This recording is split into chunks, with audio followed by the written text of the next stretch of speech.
This is Dr. Brooke Hanneman, Director of the Banners Program at McNeese State University in Lake Charles, Louisiana. I'm honored to introduce the 2025 McLeod Lecture. This 90-minute program, Two Governors Getting Results Against the Odds, features former Governors Charlie Baker, Republican of Massachusetts, and John Bel Edwards, Democrat of Louisiana, who served overlapping terms, each leading with a legislature controlled by the opposite party. Moderated by the Advocate's editorial director Stephanie Grace, the conversation explores bipartisan leadership, crisis governance, and lessons from their time in office. The governors also reflect on democracy, public service, and offer advice to future leaders. Today, Baker serves as president of the NCAA, and Edwards practices law with Fishman Haygood, focusing on renewable energy.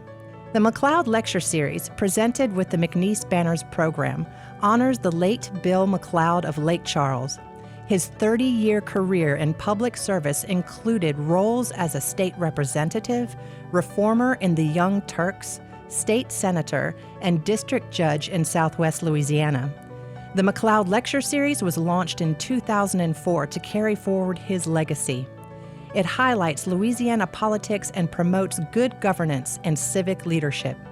The broader initiative also includes the Southwest Louisiana Legislative Archives, student stipends, and professorships at McNeese. And now, here is moderator Stephanie Grace to begin the discussion. My name is Stephanie Grace. I'm really excited to be here with I have to say, governors of the two states that I have called home longest. I grew up in Needham, Massachusetts, which is the same town that Governor Baker grew up in. We did not know each other, and I had the... She's a lot younger than I yes. am. Yeah.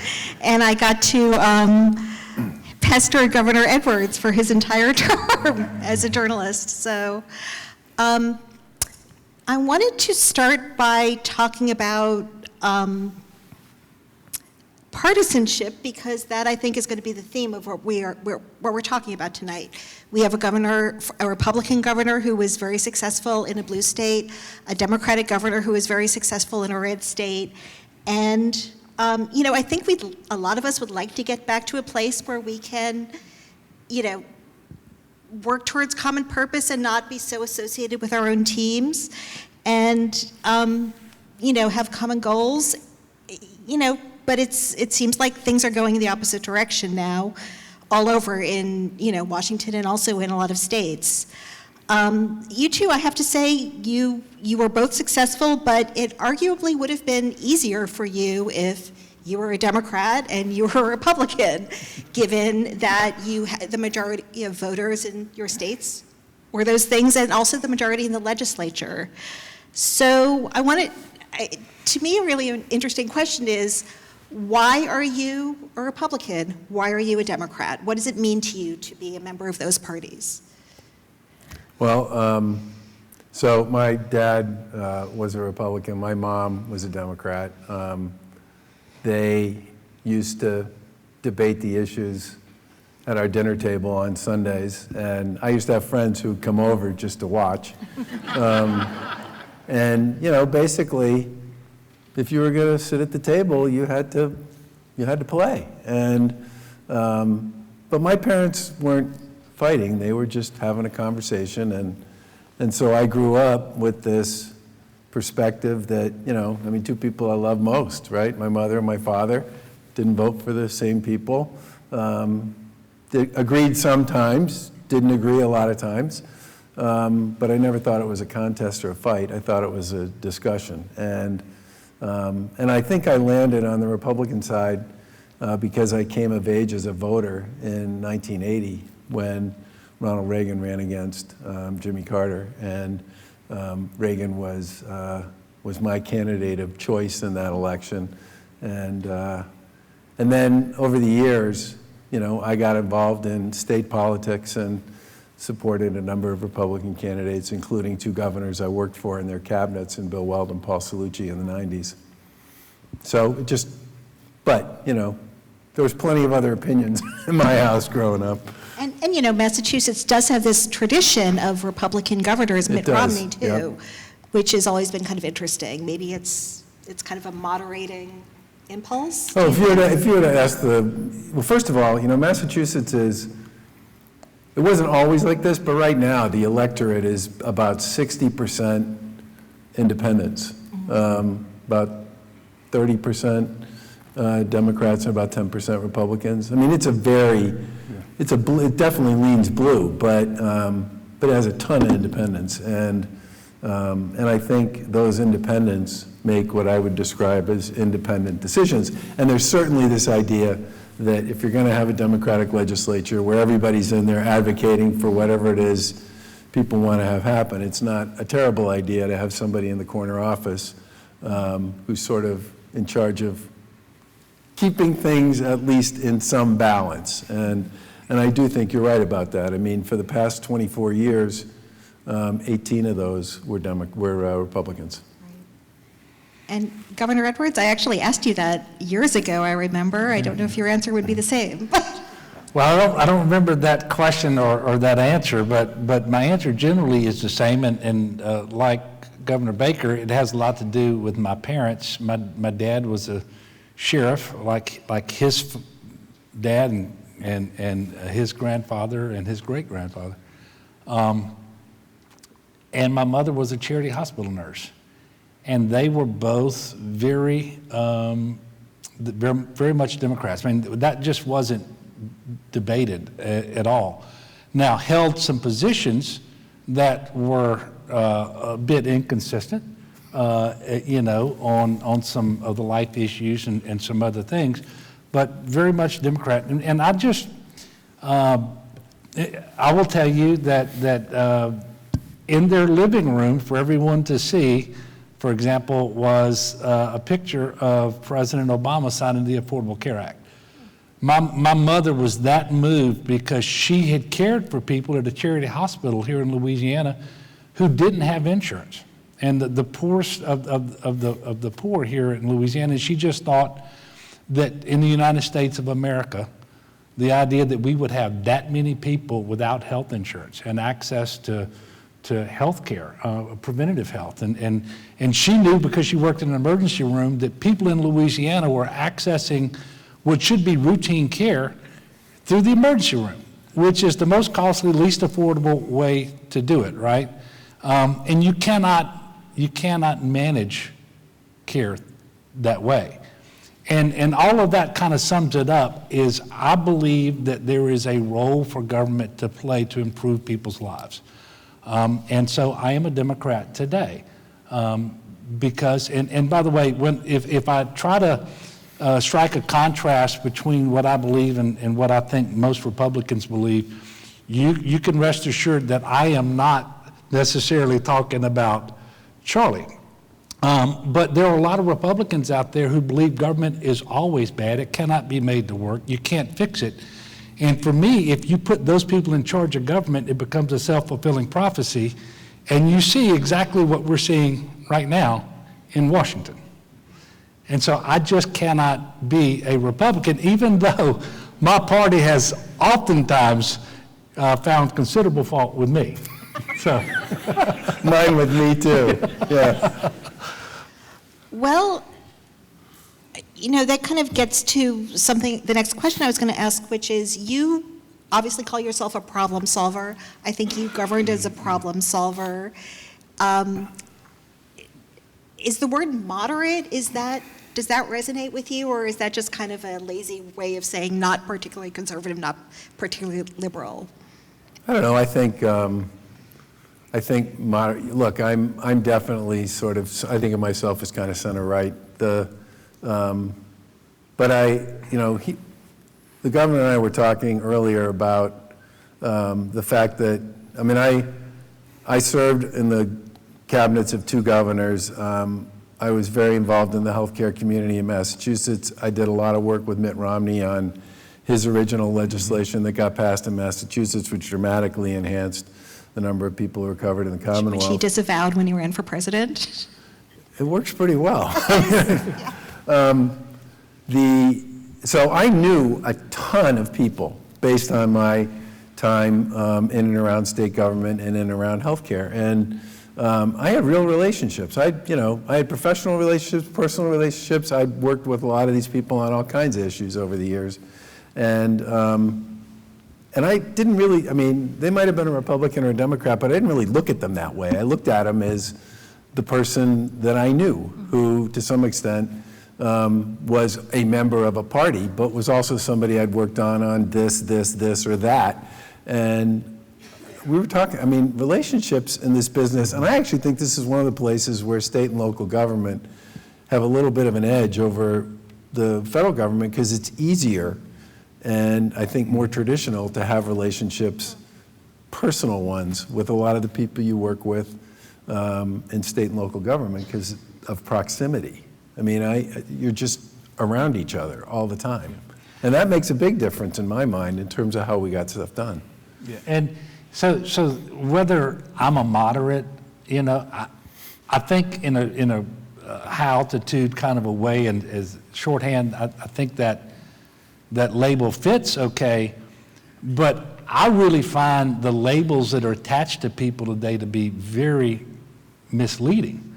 And so I would much rather people ask me, how do you feel about this particular issue? I'll give you an answer.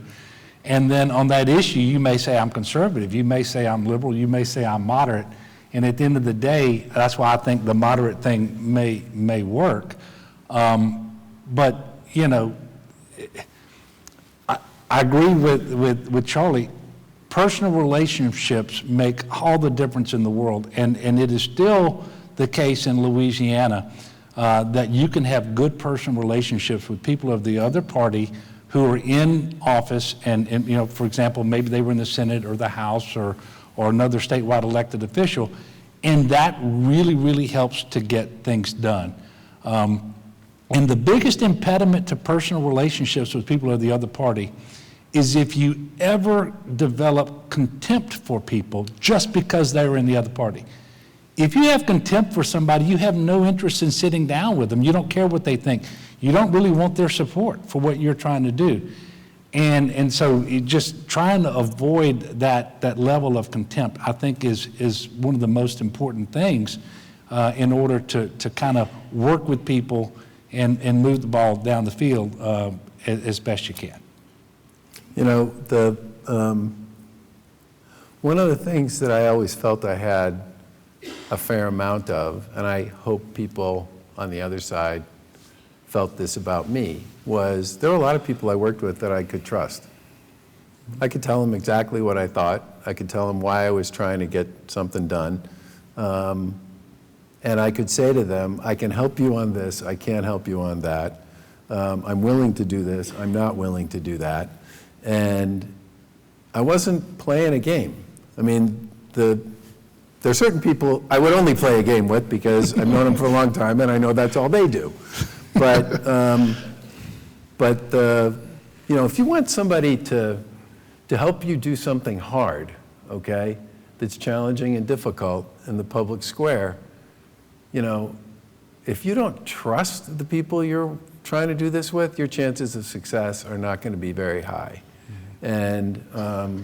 And I think, trust is a currency in and of itself that I think does cross party lines, but I also think it's fundamental to success in public life. And I would argue it's in any big organization. If the people who are making a lot of the decisions and implementing them don't have trust, it's really hard to get things accomplished. Yeah, and that goes back to having those relationships. Serving 8 years in the legislature before I became governor, during my entire 8 years, there were people in senior leadership positions throughout the legislature that I had a longstanding, good working and professional relationship with. And so you can talk to them. And at the end of the day, they may still oppose what you're trying to do. But you can talk to them and know that you don't have to kind of hide the ball, and they're not going to hide the ball. And so I think Governor Baker is exactly right on the trust issue. So, I saw this with you. You've told me earlier you think this happened with you too, that there were people who did not want to work with you, perhaps because of the partisanship issue, because they didn't want to give you a victory, somebody of the other party. how common was that? How did you deal with it? Well, I mean, it did happen from time to time. At the end of the day, considering, that the whole time I was governor, the Republican Party had a majority in the House and the Senate, and for the second term, it was a supermajority. I'm very comfortable and happy about what we were actually able to do, all of it on a bipartisan basis. But knowing that some of those folks would feel like they needed to go home at the end of the session and brag about not just what we had accomplished, but what they voted against, I would give them things that I was for, and by the way, I was really for them, but I knew they wouldn't pass, to give them things to vote against so that they could turn around and vote for some things that were going to be possible.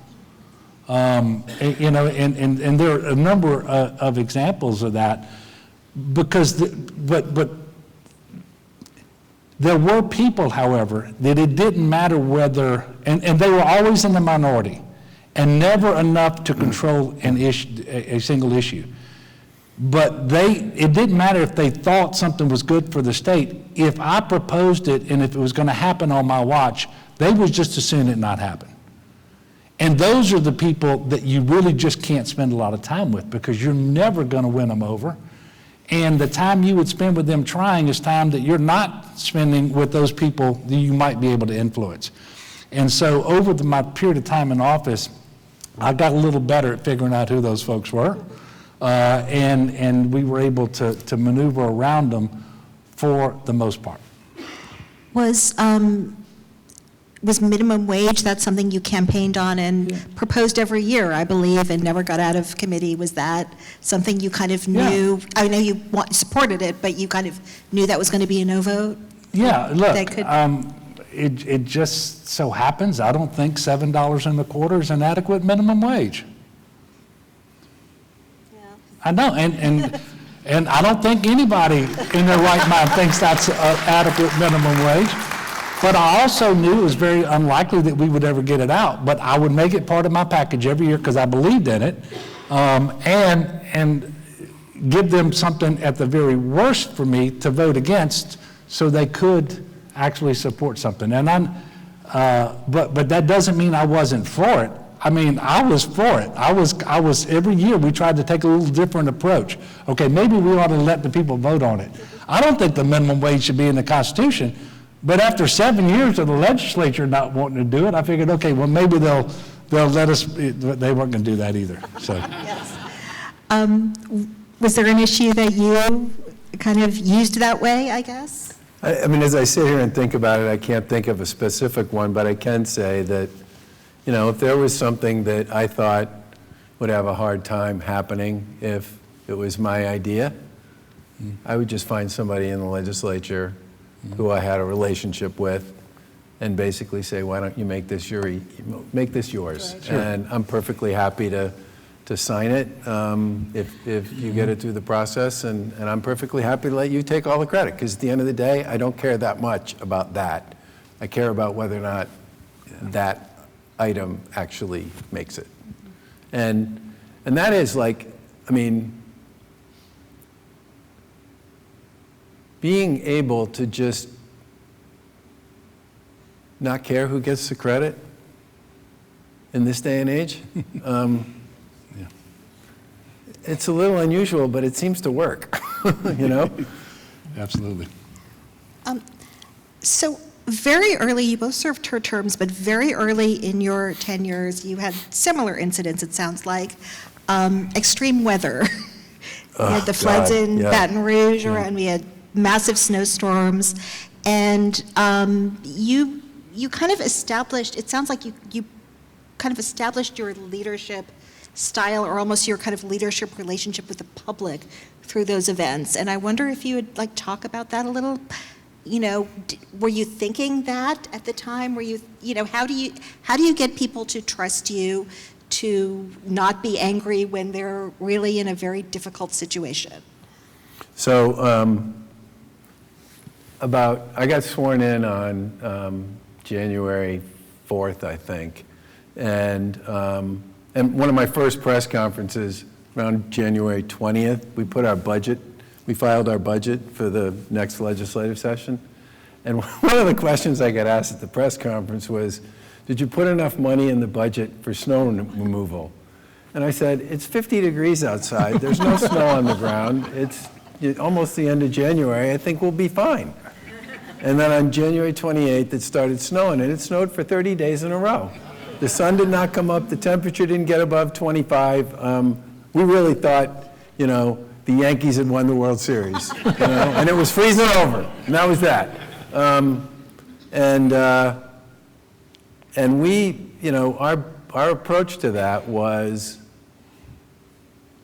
every single day, we were on TV talking about what was going on 3 times a day.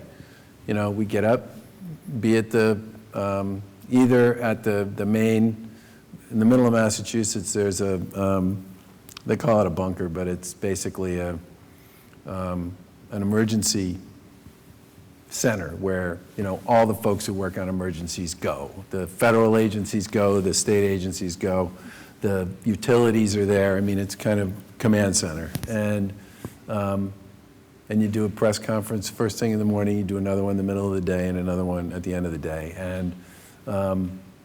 And we did everything we could to give people guidance on what we were doing and why we were doing it. And we brought in a lot of others who were part of these efforts to talk as well. And the one thing people said afterwards was they appreciated the fact that we were talking 3 times a day about it. But they also said, and this gets back to the who gets the credit thing, they also said they really appreciated that we had all kinds of people in, local folks who could talk to particular communities where we were having particular problems and stuff like that. And we didn't make it seem like it was about us. We made it seem like it was about all the people we're working with. And one of the, I remember I was watching the news one night at 11 o'clock, the 11 o'clock news, and they had a story on it about the fact that Fitchburg, which is a community and mid-sized community in the middle of Massachusetts, very hilly, right, was having a terrible time. They couldn't get the plows up the streets. And because they couldn't get the plows up the streets, nobody could pick up trash or do anything. And people were really, no one could get out, no one could go to the store, blah, blah, blah, blah, blah. And so I texted the mayor, whose number I had, because this is one of the other things, I'm a big believer in direct connect between elected officials. I mean, staff is great, but, I like direct connect. Every mayor, every city manager, every school board chair, they all have my phone number and the lieutenant governor's phone number. And if they couldn't get to one of our cabinet secretaries, they could get to us. And all our cabinet secretaries knew they could get to us and knew the first thing that would happen when they got to us is we would call them up and say, come on, your job is to respond to these people. But in any event, I texted the mayor and I said, do you need some front-end loaders and some backhoes to get that stuff out? And she said, that would be amazing. And we had them there at 6 in the morning. And so the next day's story, as a follow-up to that night's story, was that we had, machinery on the ground to clean up all the stuff that was going on that they couldn't deal with in their community. And, if people see their government actually responding quickly and aggressively to the problems that are there and not creating some reason for why we couldn't fix it, it helps you build, it helped us make a first impression, I guess is what I would say. Governor Edwards? Yeah, so similar situation. It wasn't snow, but the precipitation was rain. And you may remember that in March of 2016, so I'd been governor for all of 3 months or 2 months, and it had a afternoon thunderstorm that came in and it just didn't stop raining for several days. And it wasn't a named storm. It wasn't anything that had been forecasted in advance. It was very, very difficult. It was actually in April, not March. But similar things. That was my first disaster. It became a major federal disaster declaration. By the time I left office, we had 23 of those. FEMA brought down a special presentation for me because they don't think any governor had ever had 23 major federal disaster declarations before. But I think Governor Baker is exactly right. You just do the very best you can to communicate effectively. You tell the facts as you know them. And by the way, the facts change. It doesn't mean you lied. It means that things change. Your information gets better or whatever. But you speak hopefully so you can't be misunderstood.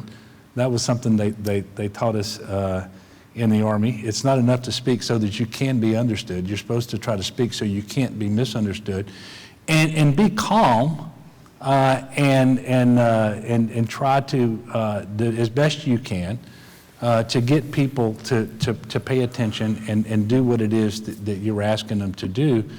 And when they see that you're out there working really hard and trying, even if they think you're making a mistake here and there, they'll give you the benefit of the doubt. And I quickly learned that the parish offices of emergency preparedness should be communicating directly with GOSEP in Baton Rouge, which would be his bunker, I assume.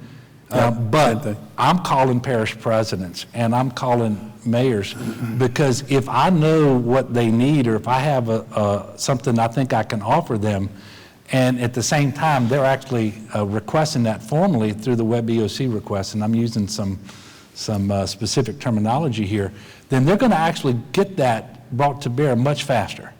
Because I'm going to let GOSEP know what they're about to ask for and that I support it and we need to do everything we can, and they just see that. And so that actually happened over and over and over in Louisiana while I was governor, with various disasters, including forest fires that I'm not sure anybody in this room was alive. The previous forest fire that was a federal disaster in Louisiana. We actually had the Mississippi River at flood stage when a hurricane came in. That had never happened before. The hurricane that ravaged this community, Laura, in 2020, was the strongest hurricane ever hit. It actually went into Arkansas at hurricane strength. That had never happened before. So you cannot anticipate all of these things, but you can be prepared to the maximum extent that you can. You can have good people. And the one thing I would say that you need to do, and we always did this without fail, if we had two courses of action, I always went with the course of action that brought the most to bear the fastest, because you can ratchet down a whole lot faster than you can ratchet up. And so we always went into a disaster, and so, but we learned from every single one of them and tried to get better. And I will never say that I was God's gift to disaster response and management. I can only tell you we worked extremely hard at it, and trying to get people to understand that we were being as honest and as factual and as timely as we could in the information is critically important. And despite your best efforts, people are still going to get on social media and they know more than you know, right? And that's just the way it happens. But that,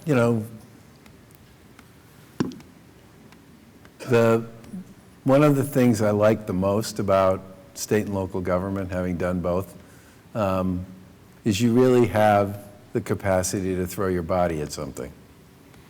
Like, I'm sitting there listening to you talk about this, and I'm thinking about some of the stuff we had that happened down on the Cape right before. They had some bomb tornadoes go through there right before the tourism season started. Mm. So they were really worried about that. The lieutenant governor and I, and all kinds of people just descended on the place and went nuts for 10 days. And I think that was probably the part of the job. If someone was, I'm just thinking of this now, but one of the things I really liked about being a governor was you felt at times like you could get your arms around things and you could see them get better. And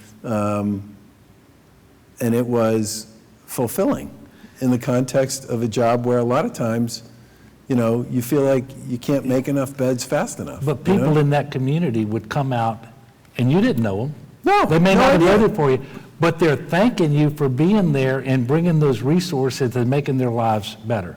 Yeah. And that is why you serve. That is, but you don't get that every day while you're yeah. But when you get it, it is priceless. It is absolutely priceless.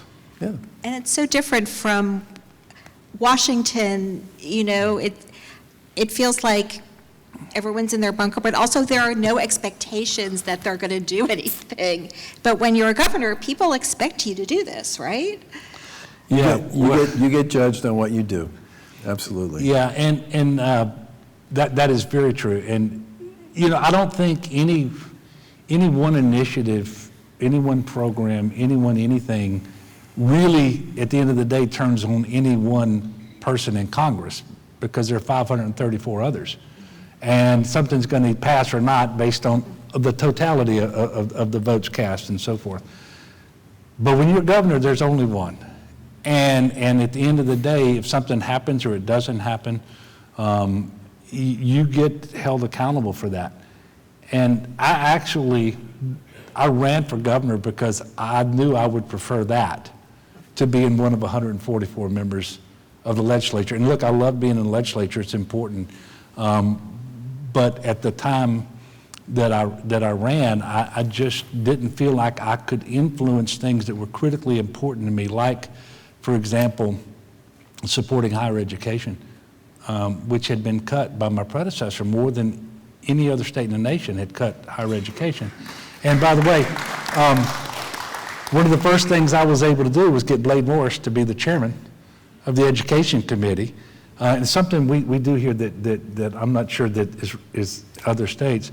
Blade is There's a lot of things you guys do that are different than other states. Blade is a dear friend. He is a Republican, and when the president of the Senate came to see me, we talked about committee assignments, and I asked him to put Blade Morris as the chairman of education, because I knew that was the reason I ran. I wanted to make the biggest possible difference. And what a champion you have for Sewella and McNeese and Blade Morris. And I hope Blade is still here to hear that. It's funny you say that. I'm not going to name names on this one because I'm just not. But there are places and spaces in government, at least at the state level. I can't speak so much. I don't understand the Fed government. I don't think enough to know this. But there are a lot of places and spaces where people take certain positions as a stepping stone to the next one that they want. And if that happens enough times in a row, really bad things start to happen in those entities, because they don't have anybody there who's thinking long term, and they don't have anybody working there who thinks that person is going to be around for very long either. And I can remember in a couple of instances that involved higher education where I went hunting for someone who wasn't going to be a 1 year, 2 year on to the next thing. I wanted someone who was going to be like in it, and that this was not a pivot to something else. It was what they wanted. And both of them, one of them's still there, and one of them served basically my entire term. And having people in those roles who aren't thinking about them as the thing, thinking about the next thing they're going to do, but really are going to just get in and do the work. In higher education in particular, that really makes a difference. So I completely empathize with, I got somebody in mind here, and they're going to go in and they are going to throw themselves at it. You both overlapped with 3 different administrations, presidential administrations. And I'm curious, Obama, so that would be Obama, the first Trump term, and the Biden term. I'm curious, how much of a difference does it make for a governor who's in the White House, which party's in the White House? Were some easier to work with than others?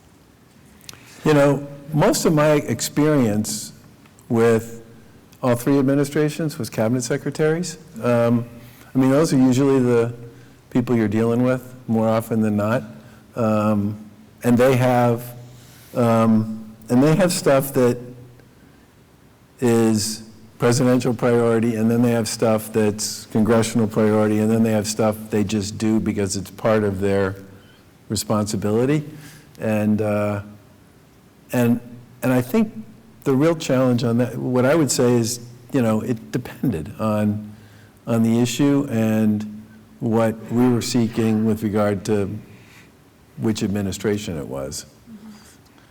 Yeah, no, I agree. I told Charlie earlier today, I viewed my job as governor to have the best possible working relationship with the president, no matter who he or she was, or no matter what party they might belong to, because I didn't think I could do the best job as governor if I didn't have that relationship.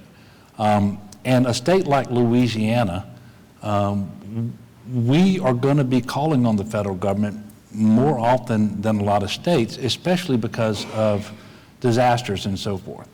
And just like it helps to have a good relationship with members of the legislature, having a good, harmonious, respectful relationship with the president is good too.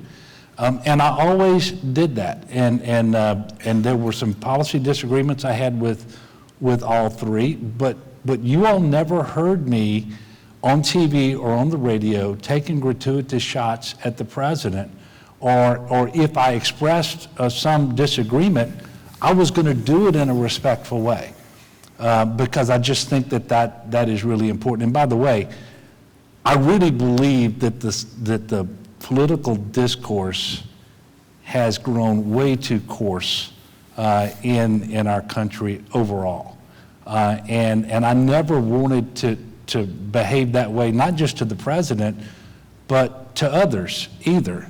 And I made a decision early on that most people really don't want to see in Baton Rouge what they were seeing coming out of Washington.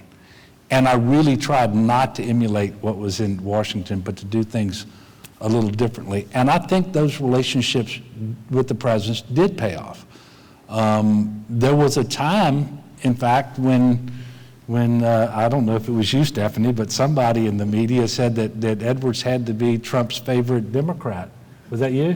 Might have been, yes. I mean, he campaigned against you, but otherwise you seem to have a very good relationship. So we really did have a good relationship, and I was invited to come and talk about criminal justice reform with him, and we did a bunch of other things.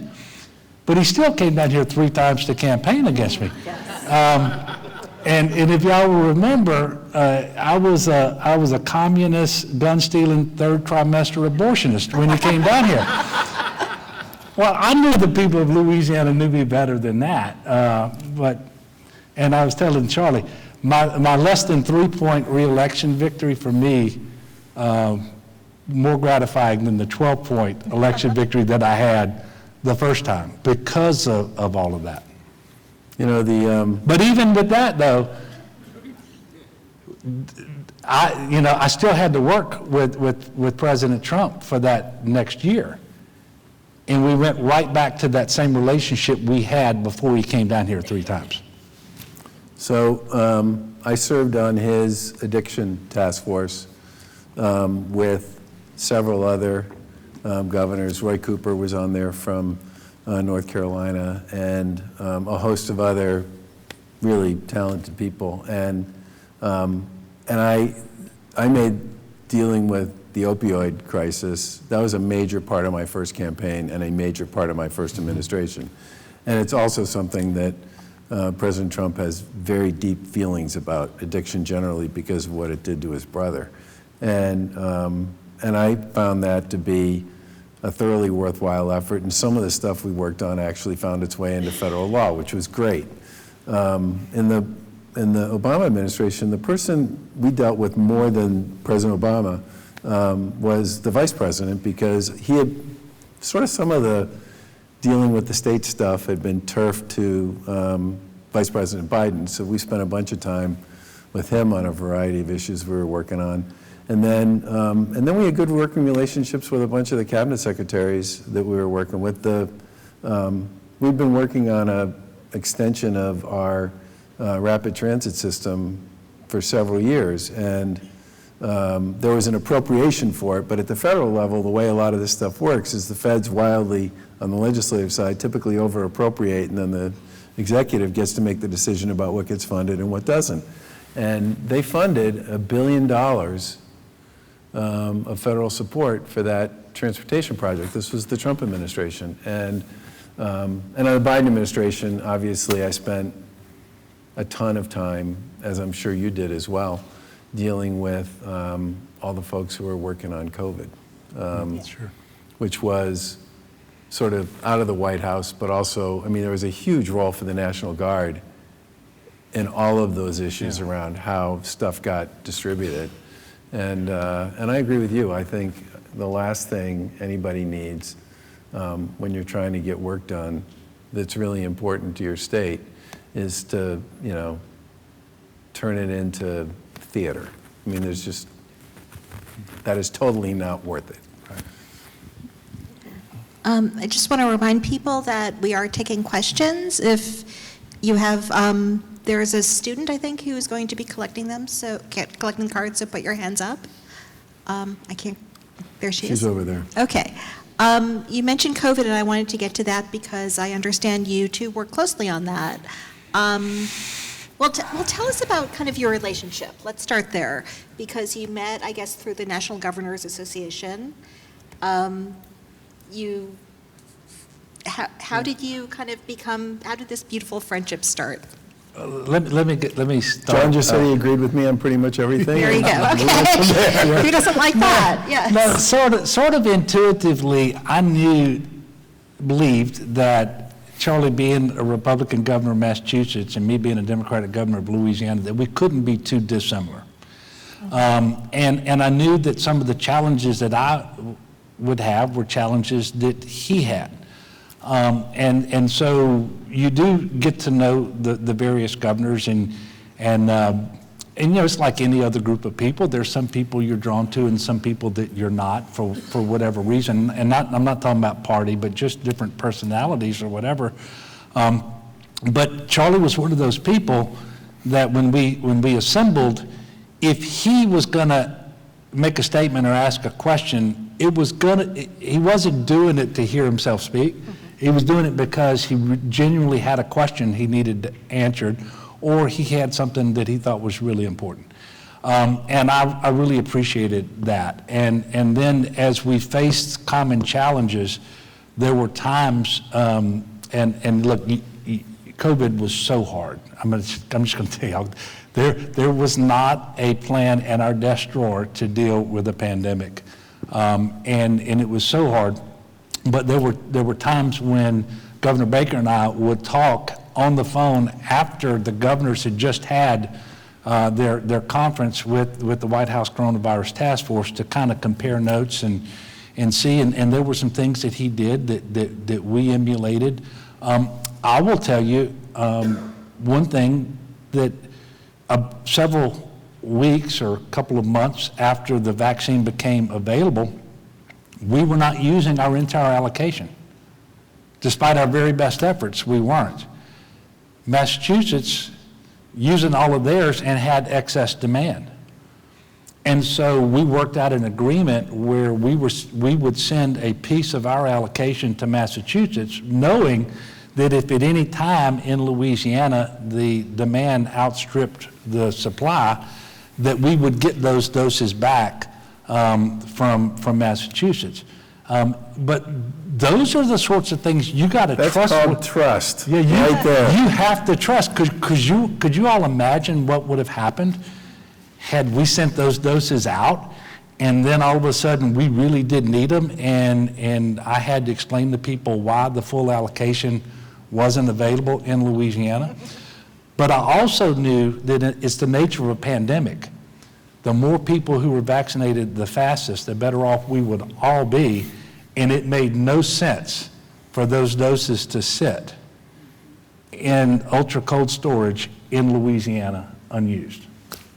I just, first of all, he's a very smart man, okay? Let's just start with that. And Thank you. And my parents are very smart, and I have always gravitated toward people who know more than I do. I mean, if you look at a lot of the people who worked in my administration, if you look at a lot of the people who I tend to choose to hire to work with me, they are almost always smarter than I am. And this guy brings an enormous amount of intelligence, common sense, rigor, and humor to governing, and that makes him somebody I wanted to know. And I, there's only 50 people who have these jobs at any one time, and they're challenging. And if you really believe in what you're trying to do, and you take it seriously, and you don't think it's a game, there are a lot of times when it hurts. And knowing that I could pick up the phone and call John and say, hey, Gov, I got this problem. Just tell me what you think. Even if I'm not doing that all the time, the fact that I can is incredibly reassuring. And there aren't a lot of people who sit in these chairs, and I could not agree more with you that, you in particular, as a Democrat in Louisiana, and me as a Republican in Massachusetts, supermajority Democrat legislature, supermajority Republican legislature, it's a much more interesting governing model. And I really, I was drawn to the guy. A big part of it is because he's a common sense, good person who's really smart and wants to do the right thing, which is what I like to think I am. And you are. I mean, how unusual is that in this group of 50? I mean, you think of some of them, and there are some who are really playing Washington politics. There are others who maybe less so. There are a few others, like, there was Larry Hogan. There were a few others who were kind of the, able to be successful in a state where their party was not the majority. But is this unusual? I used to talk to Ned Lamont and Gina Raimondo during the pandemic. They were at Connecticut and Rhode Island. I used to talk to Chris Sununu a lot, who was New Hampshire and Republican, and Phil Scott, who was also a Republican. I think for me anyway, I was willing to talk to anybody who I thought would be able to help me think through a problem that either they had already dealt with themselves, or I just thought based on whatever their previous experience might be. I tell you, talking to people who've served in the legislature, I used to do that a lot too, because I didn't serve in the legislature. I served in local government on a city council type thing, but I had not actually served in the legislature. And talking to some of the folks in our sphere who had served in the legislature, that was helpful. Yeah, so overall, I will tell you that I enjoyed meeting and getting to know all the governors, but you can't be especially close to all of them. First of all, you just don't have the time, and you don't have the common interest. You're maybe not geographically close enough, or whatever it is. But a lot of different personalities, as you can imagine, and I found that big state governors could be particularly hard to have a really close relationship with, and maybe because they were big state governors, they were just busier than I was.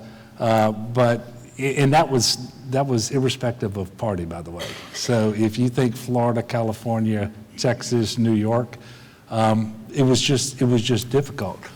But other than that, I will tell you that and by the way, I don't dislike any of those people either, but the NGA, really, the National Governors Association, gave us a forum to meet and get to know one another, and really served a useful purpose, I thought. And I really got a chance to know, of course, our neighbors, Phil Bryant in Mississippi. Asa Hutchinson and I became very, very good friends. We're still very good friends today. So I liked the governors, and there was something about each one of them that I could learn from, but there was just some of them you just weren't going to get an opportunity to cultivate a tremendously close relationship. So I hear that you hosted Governor Baker, who is now head of the NCAA, had never been to an SEC game until you got involved. Tell us about that. Well, It's such a shame to have lived so long. So, unfortunately, Governor Baker was from Massachusetts, and he had not experienced a Saturday night in Tiger Stadium, or maybe not any SEC football game. And actually, you say I hosted. He put the trip together himself, but he let me know he was coming down. And on the Friday night before, he and Lauren were nice enough to come to the governor's mansion and have, I call it supper, he'd call it dinner, at the governor's mansion. And then the next day, next night, he watched LSU beat Ole Miss, and a very good football game. That was an undefeated Ole Miss team, too. Which made it especially nice. I made sure I gave him the button, go to hell, Ole Miss. I don't know if he wore it the next day. But that's, I appreciated him for letting me know he was coming down. But he actually organized that trip himself, and we were very happy to have him in Louisiana and to see a great victory by the LSU Tigers. That's fun. We don't have, professional sports are much bigger deal in the Northeast and in Massachusetts, but going to a big-time football game like that and just having a chance to wander around during the day and see the just caravan of RVs that's everywhere, and just the vibe. I'm guessing there were probably as many people outside the stadium as there were inside, even when the game got going, and the band, and it's really.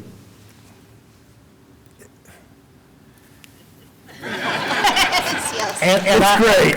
And I know now he had no inkling that he would be the president of the NCAA when he came down to enjoy that experience. He didn't know. But I also know that he genuinely loves college sports and college student athletes. And so it is a perfect fit for him.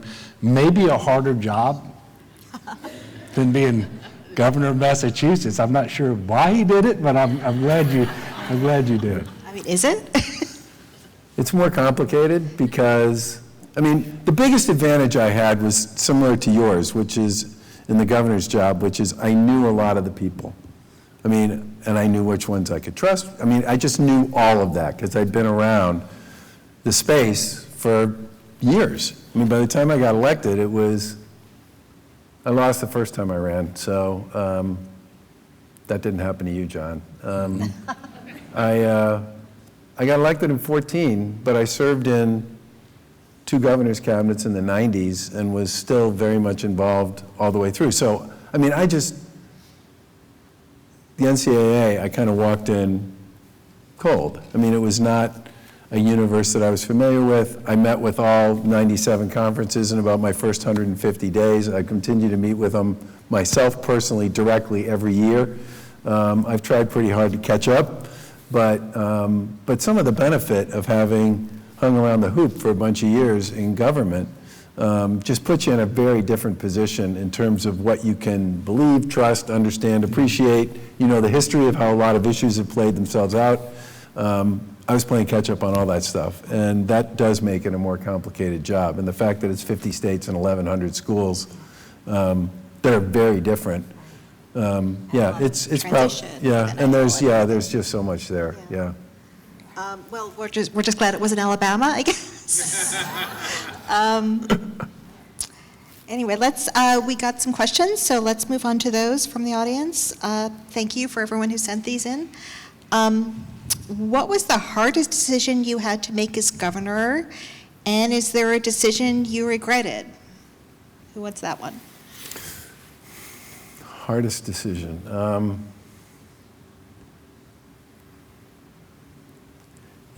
I think a lot of the decisions we made during COVID would be right up there as hard decisions.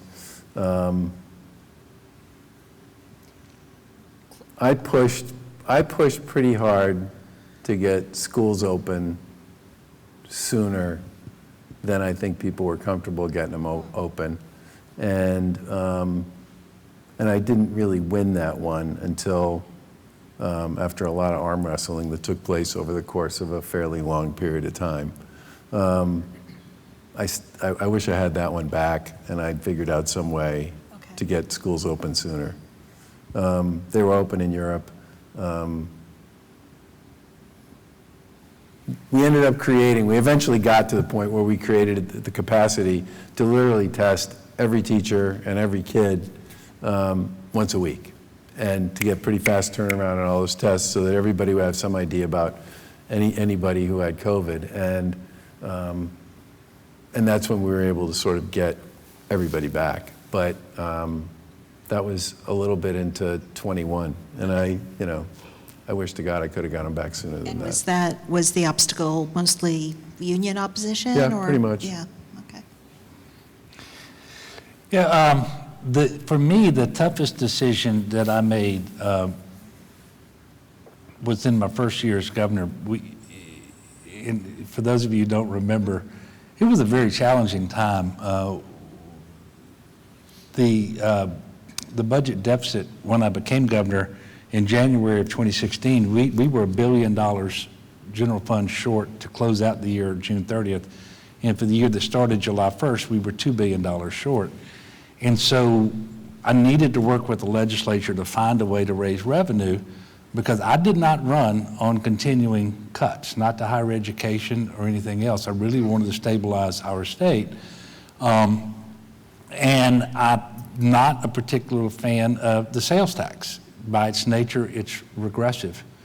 But at the end of the day, you need a 2/3 vote. A clear majority of the people in the legislature had run the year before and got elected saying they would never raise any kind of tax.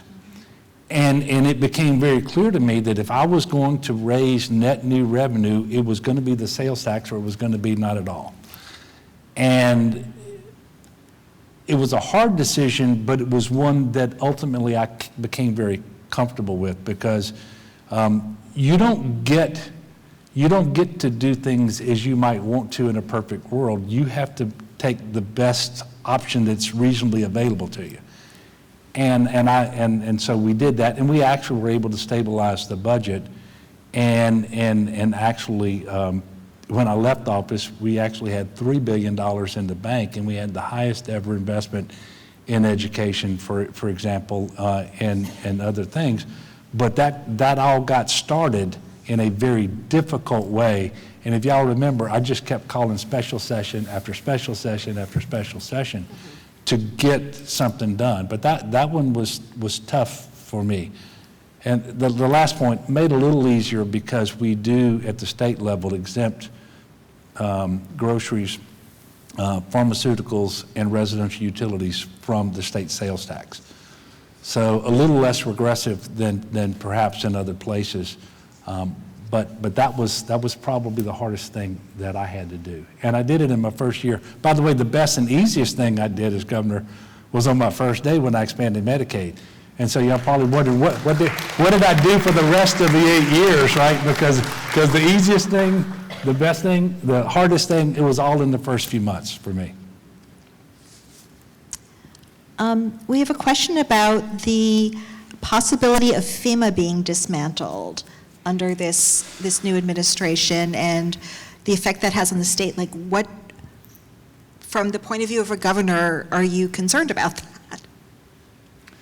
Yeah, so I saw the commission came out, and by the way, I was very happy that Mark Cooper was put on the commission, and He was my chief of staff for 7 of the 8 years, a Republican. He had worked emergency disaster work for Walmart, and before that he had actually served as the director of GOSEP for a portion of Governor Jindal's term. And so I was very happy to see him, but I was very troubled by the fact that there's not even an attempt for a bipartisan group to be assembled. And if you read the president's tweet where he announced the creation of this task force, it strongly suggests that that the ultimate decisions have already been made, and the task force is being assembled to ratify that approach. I hope I'm wrong, because I can just tell you there are things that states cannot do for themselves to prepare for and respond to the really big disasters like 2020 that happened here. I want y'all to remember what that was like. This was just several months after COVID started, the worst part of COVID. Nobody in the world had been vaccinated at that point. You couldn't do communal shelters. So we had 20,000 people in hotel rooms across the state of Louisiana. The damage here, we're still recovering from, and so forth. Y'all know what that's like. The idea that you don't have a federal partner leaning into that with you beforehand and on the ground with you in a robust way immediately after is very, very troubling to me. So I hope they can figure out a way. Look, if there's two things the federal government ought to do, it ought to provide for the common defense, and it ought to help you with respect to disasters, especially when disasters are happening more frequently and they're more frequently severe. And so I'm not terribly hopeful, but I'm prayerful. How's that? I mean, I think the relationship between state government and federal government is a constant source of conversation. It goes on all the time. And as somebody who served in 2 administrations in the 90s and then came back as governor in 2014, I was kind of surprised by how many things the states used to do kind of on their own that we were now sort of program managers for the feds on. The feds had moved in a big way into education, environmental policy, even public safety, and that was a little jarring to the guy who'd been away for a while. Rip Van Winkle kind of woke up and was like, wow. I think what I would say about this one is I'm a big believer in, there are only 2 times in Massachusetts history when the state code of regulation has gone through a thorough review, and that was when I was the Secretary of Administration and Finance in the mid-1990s, and we rewrote the code and got rid of about 1/3 of it and simplified another 1/3 of it and brought a lot of it into what I would call the end of the 20th century. The second time was when I got elected governor, and it was one of the first things we did because nobody did it in between. It was 20 years, right? So I'm a big believer that, all this stuff needs to get rehashed and reconsidered, and I, like you, I hope this task force takes the responsibility seriously, because I certainly believe that clarifying and sort of thinking about what the role of local FEMA is, right? I mean, there's FEMA offices all over the country, okay, that sometimes work okay with local and state governments and sometimes don't, and also sometimes don't work very well with the folks in Washington either. So I would start with the premise that I think that's a worthwhile endeavor. But I agree with you. I hope that the answer on this hasn't already been preconceived, and that they take it seriously as an opportunity to. I mean, FEMA's kind of operated the same way for as long as I can remember. No, I agree, but the Stafford Act hasn't changed in a meaningful way. And so I did not mean to suggest that FEMA shouldn't have some changes, but they have to comply with the Stafford Act, and because a lot of times as a governor, I would ask FEMA, well, why are we having to do it this way? Or why are we having to wait? Why can't we do this? We could save money, we could be more efficient, we could shorten the timeline. And they would point out in the Stafford Act why they couldn't do it. I'll give you a really good example. Yeah. The way FEMA works is they will only pay and support to build something that gets broken back to exactly the way it was, right? So if I'm in Louisiana, okay, And the feds and the storms are bigger and tougher and more dangerous than they've been, and there are better ways to sort of prep and prevent, right? Under the way FEMA currently works, they can only build it back to the way it is. They can't build it back to the way that would make sense in 2025. And, so to me, the Stafford Act is a really great example of something that could probably stand for a makeover. And by the way, there is a per capita. So before FEMA can come in and the federal government's going to share costs with the state, the amount of damage in a given parish or across the state has to be a certain dollar amount per person. And so over time, those numbers have to be adjusted. And so I know one of the proposals from the interim administrator of FEMA is to quadruple what that, now that may be a little too much, but I do understand that needs to be adjusted. But I will tell you, for example, as a governor, I can't just call the chief engineer of the U.S. Army Corps of Engineers and task him to do something for me. But FEMA can. And this is where it gets really complicated. And so before you go out and just say, okay, FEMA, you're just not going to do this stuff, we're just going to let the states take care of it themselves. Let me tell you, that is, in my estimation, not going to end well for the large, complex disasters. Right. Has social media and the wealth of misinformation affected the ability of leaders to govern?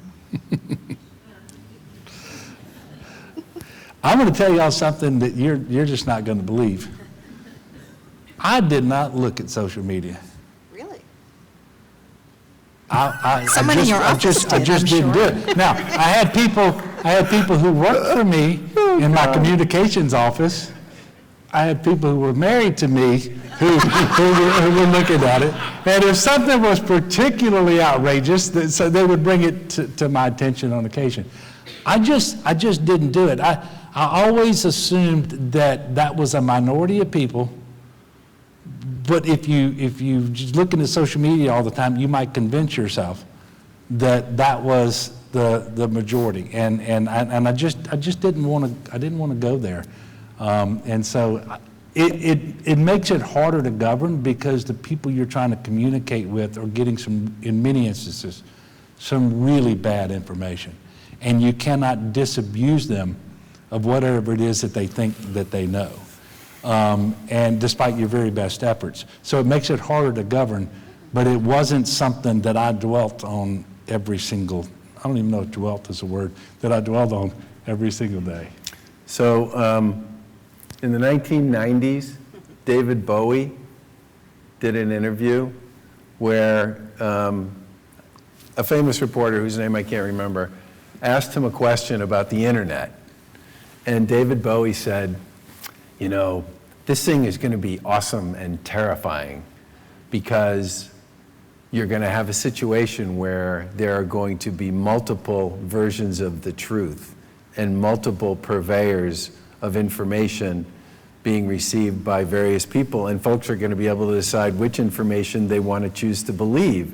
And he said it's going to be almost like an alien life form. In like the 1990s, David Bowie, a musician, said this. The guy nailed it, and I think and the other thing about social media is the behavior, because it's social media and it's not physical presence. This proximity thing to me is really important, because it's not physical presence. People say things, and social media almost has a vibe to it where the takedown. Is just, that's what everybody's looking for, is the takedown. Where's my takedown? Where's my opportunity to, social media punch somebody? And I think a lot of that is bled into a lot of our public conversations, which I think is a shame. And I worry a lot about both the tone and the information thing. And that whole Bowie thing about you're going to have multiple truths, woof. I get the whole point about 3 TV stations and 1 story is probably not great, but we are so far removed from that. And And it's funny, my communications people, when I was governor, don't look at social media. Could I do that? Yeah. Absolutely not. Oh, really? Okay. I just didn't do it. I used to read the comments under the stories in the newspaper. Oh, wow. I would say never do that yeah, I with know. someone who writes the stories. I kept thinking that somewhere in there I'd find a nugget, But the impact of social media on public discourse generally across the board is really, really rough. I mean, college athletes, the amount of crap that gets directed at them is insane on social media. And it's made worse by sports betting. Sports betting has absolutely made it worse. Sports bettors get on there and say the nastiest things about these 19, 20, 21-year-old young men and women, and it is just ridiculous. And I guess some people who aren't betting on the game do that too, but it has gotten much worse. It has gotten much worse since sports betting started. And the other thing about that, go sit behind the bench at an LSU or a McNeese State or sort of any D1 basketball game. Just sit behind the bench and listen to what the bettors in particular yell and scream at the kids. Really? It's ridiculous. So was it a mistake to, we have sports betting in Louisiana, you have it in Massachusetts, I assume? We do have it in Massachusetts. When I was governor, but Yeah. you can't prop bet on college sports in Massachusetts, which is really important to me. And we've managed to, either through negotiations with gaming commissions or contractual obligations with some of the sports books, we've managed to get a lot of prop betting on college sports out. And I think we may be able to get all underperformance sports betting, or prop betting out. And does everybody know prop betting is? Define your, yeah. Yeah, Define the term, if you would. prop betting is betting on an individual performer's performance. Okay. And there's a lot of different things you can bet on. Are they gonna take the first shot, catch the first pass, hit the first free throw, miss the first free throw? I mean, all this stuff, and they're all part of parlays, which are the most popular form of betting, and actually, parlays lose 96% of the time, so it's also where the sports books make a lot of their money. And You got a lot of angry bettors. And it's really, really bad for young people to have their classmates and their schoolmates and other people coming up to them and say, hey, look, I don't want you to throw the game, but it would really help me pay my rent this month if you could just not take the first shot, if you could miss your first free throw, if you could not catch the first pass, if you could, I mean, it's literally like, and I think we're going to get to the point, if we're lucky on some of the stuff we're doing, where kids will just be able to say it's illegal. Stop. Just don't talk to me about that. Or those bets aren't available, right? Yeah. The overperformance stuff I don't like either, but I dislike it less than the underperformance stuff. Yeah, I don't know whether this is true, but I've been told you can bet on how long the Star-Spangled Banner is going to last. You can. Who's going to win Wow. the coin flip? I mean, it's crazy. So I'm not going to say legalizing sports betting in Louisiana was a mistake, but I will tell you, now that we've had it in place for a while, we ought to take a hard look at it and see where there are abuses. See if the companies have algorithms that allow them to target problem gamblers. And if so, stop it. Figure out if there's an increase in personal bankruptcies related to sports betting and that sort of thing. And if so, make sure that you're making adjustments. And so I would encourage the folks in Baton Rouge to really look at it from that perspective. I think it's like, I mean, everything should get a look every 5 to 10 years, right? Mm-hmm. Like the rule book, Sure. the code of regulations. As the divide between Republicans and Democrats has grown so deep, do you feel like you could be elected in your respective states today? And could you be as successful as you were then? I mean, as you mentioned, Governor Edwards, you were a popular, successful governor, and your winning percentage dropped quite a bit when somebody who said the name Trump a lot ran against you. Yeah. Well, Charlie was talking about the history of Massachusetts. You can go back to Edwin Edwards in 1972, and every Democratic governor has been replaced by a Republican governor who was replaced by a Democratic governor who was replaced by a Republican governor. Is that right? Yeah, but now there was one caveat there. Buddy Roemer was elected as a Democrat to succeed Edwin, and he switched to Republican. But so that has happened, and I'm not going to sit here today and say it couldn't happen again. I think it very well could. It sort of depends on when the current governor leaves and what his popularity is and what particular problems or opportunities are out there and so forth. Do I think I could win again? It wouldn't be assured, but yeah, I think I could. But to be successful, you've got to have a legislature you can work with. And because of the second iteration, or maybe the third, or whatever it is now, of term limits, there are a lot of legislators that I don't have that personal relationship with. I have no doubt it would be more difficult for me were I to be governor with this legislature than it was during the 8 years that I served. I think I can really only speak to Massachusetts. I can't, because it's the state I know best. I do think at the local and state level, the issues people care about are a little less partisan. And, how you feel like your community's doing, how you feel like your schools are doing, how you feel like your economy's doing. Can you actually buy a house and afford to live in the places and spaces you'd want to live in? Do you feel like your community is safe? I mean, I don't really think of those as being, they're not foreign policy type stuff. It's much more meat and potatoes. Is the brand, is the Republican brand in Massachusetts the Democratic brand here? So you got to build your brand, okay? Yeah. I mean, people really wanted me to run for the Senate against Elizabeth Warren, and they wanted me to run for the Senate against Ed Markey, because in a poll I beat them both, right? But that's because I have a brand that's built on a certain set of things that the people of Massachusetts, I think, like. And one of them, to get back to something you said earlier, is I don't take the cheese a lot. I just try to get the stuff done that needs to get done. And I think most people in most places like that. So in Louisiana, it's pretty clear to me a Democrat couldn't win statewide running for governor or any other office if they took the national party platform for the most recent presidential election and said, this is what I'm running on. It is also clear to me that would be true in Massachusetts too. Yeah, but it's clear to me that a Republican in Louisiana can win doing exactly that with the Republican platform. So there is a disadvantage for a Democrat, but it is not insurmountable depending on what the biggest issues of the day are and who else is in the race and so forth.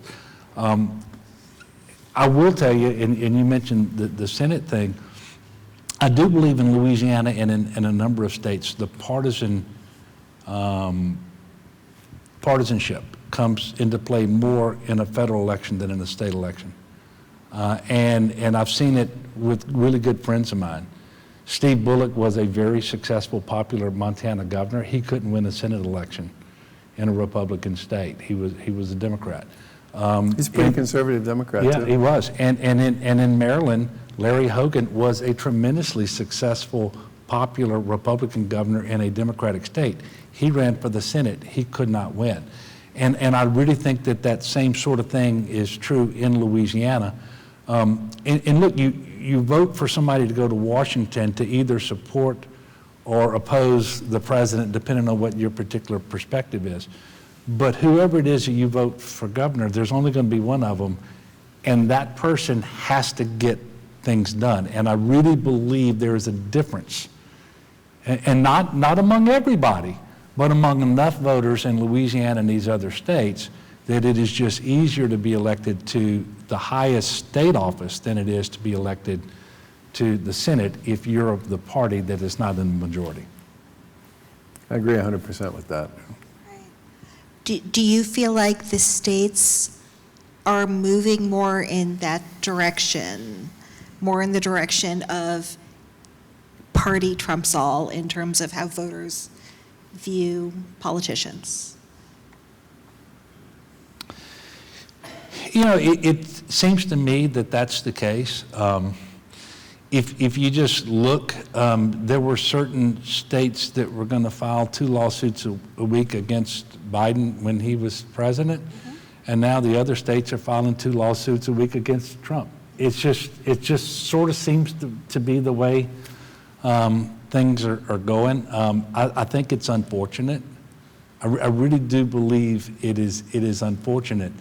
Because I still believe, and I can't prove this, but I believe that there is a center in American politics, and even in Louisiana, that is not happy with the far left or the far right. And even though Louisiana may be right of center, it is not right of right. And so there is an ability, I think, for people to govern that way, but you don't get attention. If you're not the most extreme person on any given issue, you are not given any airtime. And so people just keep moving further and further in the polar opposite directions, and it is not good for our country. And it is also why I think you're seeing us going back and forth with each election cycle, is because there are enough voters in the middle that get disenchanted with whoever is being extreme today, and so they vote for the other side only to become disenchanted with them, and we go back, that's what's playing And out. we're seeing that presidentially. We're in our third, we had 2 one-term presidents most recently. Yeah. Before we wrap up, let me ask you something positive, I guess, to leave our audience with. What advice would you give to people hoping to go into public service who look at what you were able to do and want to emulate that in this environment, I guess? Well, so I ran 3 times. As I said, I lost the first time, and most people thought I lost a race I could win. It was very humiliating. And who was your opponent in that? Deval Patrick, who was the incumbent governor at the time, and just a magnificent campaigner. Whoa. There were times when I was running against him, and I'm thinking, what the hell am I doing here? But I had a lot of friends and colleagues, and I did afterwards I went and had breakfast and lunch with a lot of the media that covered the race and said, what'd I do wrong? I went and talked to a lot of the talking heads, same question. There were plenty of people who were happy to tell me all the things I did wrong. My God. But there was one guy in particular that I talked to, who's a friend of mine, who's a really good salesman, and he said, you spend too much time with your customers and not enough time with your prospects. And I thought about that, and he was right. I campaigned for the most part in places where I was pretty sure I was going to win because I was comfortable. I didn't campaign in a lot of places where I wasn't going to win. And when my wife Lauren and I talked about running a second time and taking a chance on just being a 2-time loser for the rest of my life, we made a decision that if we ran the second time, we were going to campaign everywhere, including in a lot of places where Republicans just get crushed. And you know what? It made me a way better candidate. And I had a lot of people who literally would look at me and they'd go, never seen a Republican before here. You don't look that bad. Sound kind of reasonable. You even said a couple things I kind of sort of agree with. And basically what happened on Election Day was we won by the smallest margin in state history. It didn't get announced until the next day. And we won the places we thought we were going to win by exactly what we thought we were going to win them by, but we lost the places by less than we lost them by the last time, and that was how we won. And then when we ran for re-election, we got the most number of votes ever. But the point here is I am a better person and a better executive, and I know I was a better governor because I got in front of a whole bunch of people whose life experiences were completely different than mine, and the stories they had to tell were completely different than anything I'd heard before. A lot of the work I did in addiction came from this, and vocational technical education too, which we put a ton of money into. And I really do think that the bigger thing I worry about is not so much people not talking to each other, that's one thing, but what people are doing is they're missing opportunities by not hearing from a lot of people who don't have the same life experience that they have, who could tell them things that would make them much better at their day job. And I'm sure that all those conversations I have with all those conferences I talk to and I listen to has made me a better NCAA president, the new guy who really had to learn like from the fire hose to get good at this. And the big concern I have is the more we go like this, right, social media, whatever it might be, people are going to miss big opportunities to do good things for the people they represent, that they would be happy about, that they would be happy that they got done. And I feel like a huge part of our success as our administration was, you know, we were eyes and ears open everywhere all the time. And a lot of that, honest to God, is not partisan. Right. You know, it's just not. Yeah, no, look, I couldn't agree more with what you just said. I encourage people to run for office, because if politics gets so nasty that good people don't run, then necessarily you end up with people who are not good in office. And we need good people to run, and we need good people to serve. And I agree with Charlie. He spoke to a tremendous group of student athletes here at McNeese State University today. And I know it was a sort of conversation, the dialogue that will help him be a better NCAA president. Elected officials have to do the same thing too, and you've got to go listen to the people who likely aren't going to vote for you. You might actually change a few of them, but when you are elected, especially to a position like governor, you are not just the governor of the people who voted for you. You are the governor of the state. And by the way, that next hurricane, that next disaster, that next whatever it is, may be in a place where just about everybody voted for you or everybody didn't vote for you. But if they sense that you handled that disaster differently because of that, then shame on you, because you just can't do that. And I think having good people, I am so proud of the people who served in my administration. We really looked like the state of Louisiana. Men, women, black, white, and Republican, Democrat. My commissioner of administration was a Republican. My chief of staff was a Republican. And I will tell you, I was very proud to have a cabinet that looked like the state of Louisiana. And I will never say that aspiring to diversity, have diverse representation is a bad thing. Because if everybody's sitting around the table, trying to figure out what is most important in Louisiana at this moment, what are our biggest challenges, what are our biggest opportunities, and then what are we going to do about them? If everybody looks like me, and I have nothing against white males, I happen to be one, but if everybody looks like me, there will be challenges that we never even think about, and there will be solutions we never contemplate. And so diversity is a good thing. And if you aspire to the opposite of diversity, I think that is a bad thing. Well, I think we're about out of time, so that was a fantastic way to end this. Thank you so much, Governor. By the way, thank you to the McLeod family. Yes. Boom. And to Paul Hart Miller and the McNeese State University.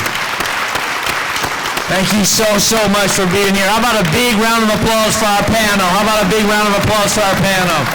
Great job, Charlie. So much fun. You did good. Thank you very much. Thank you for your service to our great state. Thank you for everything you do. Governor Baker, thank you for taking time and coming get us a stimulating Yep, talk. that's So great. again, thank you so much to the McLeod family. You're all over in here, and for what you've done. I think this was a stimulating conversation. Hopefully, we move forward and figure out how to move our state in a more civil way and begin to work that way. So again, thank you for being at our McLeod State University. We cannot thank you enough. Great day. Thank you. Appreciate you. Thank you. That's really fun. I know you're tired.